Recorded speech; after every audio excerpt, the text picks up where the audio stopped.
నేనేం చేశామని అడుగుతున్నారు వైఎస్ఆర్ కాంగ్రెస్ నాయకులు, చోటా మోటా నాయకులంతా. నేనేం చేశానో మీ ఊర్లోకి వెళ్లి ప్రపంచం నలుమూలలుండే ఐటీ ప్రొఫెషనల్స్ అడగండి, నేనేం చేశానో వాళ్లే చెప్తారు మీకు సమాధానం.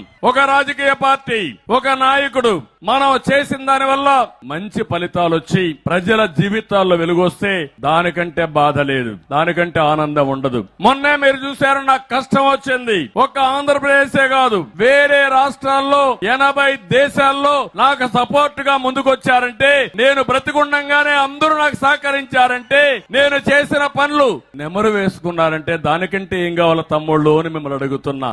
ఈ రోజు నా ఆలోచన ఒకటే, ఈ రాష్ట్రం పూర్తిగా నష్టపోయింది. 5 సంవత్సరాలు మనం అందరం కూడా బాధితులమే. నేను ఒకటే ఆలోచించాను, విభజన జరిగింది, హైదరాబాద్ నగరం తెలంగాణకి వెళ్ళింది, మనం నష్టపోయాం. నేనే అభివృద్ధి చేశాను. మళ్లీ దీన్ని ఒక పట్టుదలగా ఆంధ్రప్రదేశ్ రాష్ట్రాన్ని అభివృద్ధి చేసి దేశంలోనే నెంబర్ 1 రాష్ట్రంగా చేయాలని నేను కలలుగన్నా, ప్రణాళికలు తయారు చేశా.